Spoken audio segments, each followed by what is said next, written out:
Presley tem alguns gostos muito pessoais.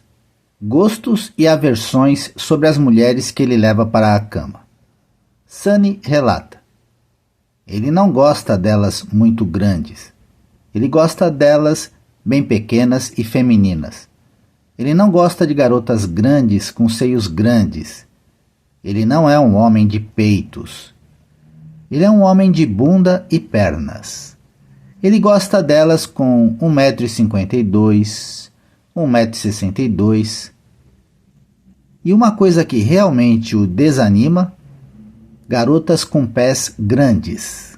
Ele nos dizia que podia estar na cama com uma garota e se virava e via aquelas solas grandes e largas e, cara, ele simplesmente não conseguia sair da cama rápido o suficiente. Ele realmente gosta delas femininas. Até o momento em que perdeu Priscilla, Presley sempre se gabava que nunca pagaria para conseguir uma garota. Red lembra. Essa era praticamente a verdade, mas depois que Priscilla o deixou, ele simplesmente não conseguia ficar sem uma garota. Não necessariamente por sexo, mas ele precisava tê-las.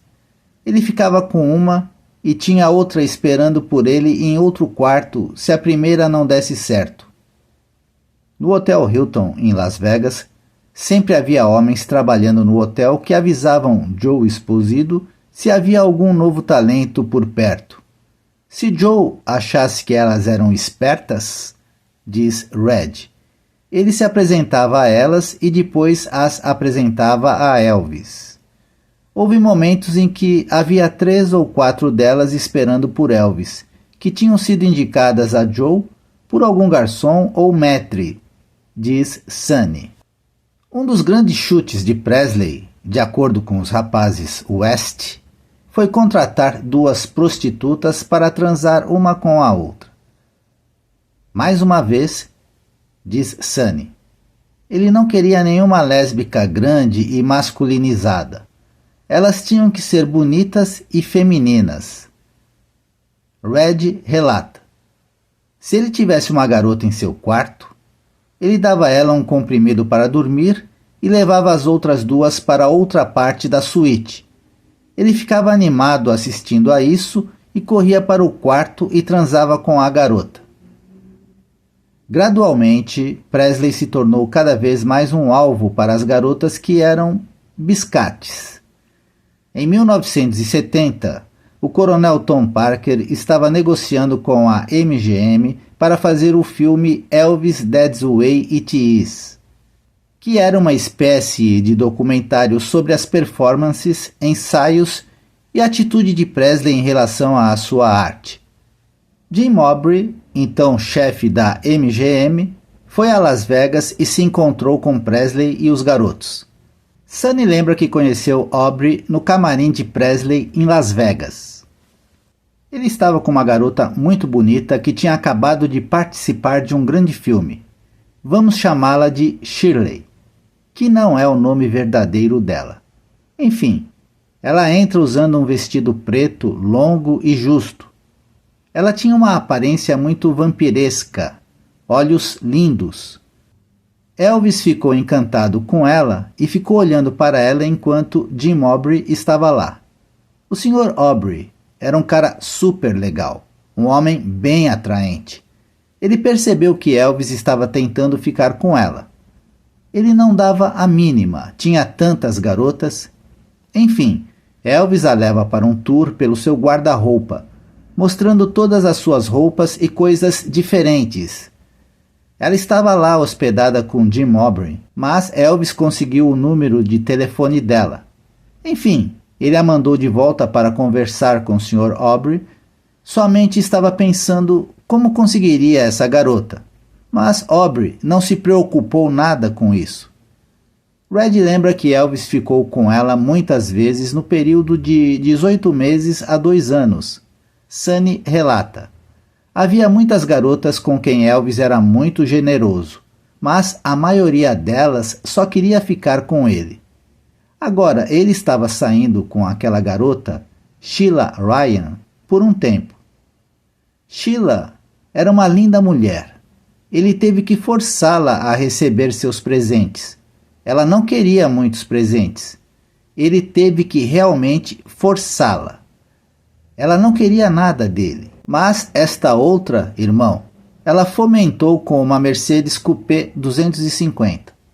Ela sabia que ele era muito generoso e provavelmente teria lhe dado um carro de qualquer maneira.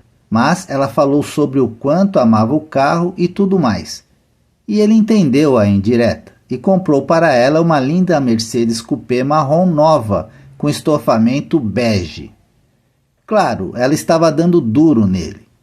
Ela também costumava ir ao centro da cidade em uma boutique muito elegante em Las Vegas chamada Suzy Cranshes e comprava todos aqueles vestidos. Os garotos viram uma degeneração gradual da saúde de Presley à medida que ele parecia cada vez mais dependente de massivas quantidades de comprimidos.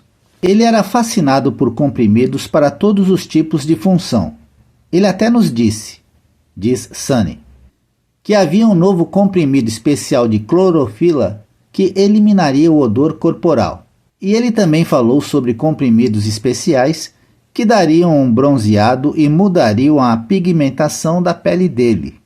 Embora eu não saiba se ele os tomou ou não, mas ele achava que um comprimido poderia consertar qualquer coisa. Foi quando ele começou a perder Priscila por volta de 1971. Ele estava tomando analgésicos como Percodan, que o deixavam louco, também Demerol e coisas muito fortes. Ele começou aquela coisa de ficar acordado por horas a fio e depois ir para a cama por dias seguidos. Ele realmente sentiu muito a perda de sua esposa e, consequentemente, a perda de sua família. Como Priscila disse em seu livro Elvis e Eu, a classe, charme e orgulho que durante os últimos 8 anos haviam caracterizado as apresentações ao vivo de Elvis Presley beiravam agora a paródia. Frustrado pela falta de desafio a cada show que passava, Elvis passou a recorrer à pura exuberância, simbolizada por seus trajes, cada um mais requintado do que o anterior, com uma abundância de pedras falsas, taxas e franjas. Havia capas enormes e cintos incômodos. Ele se apresentava em trajes que acrescentavam 15 quilos ao seu peso. Era como se estivesse determinado a conquistar a audiência por sua aparência, em vez de confiar apenas em seu talento.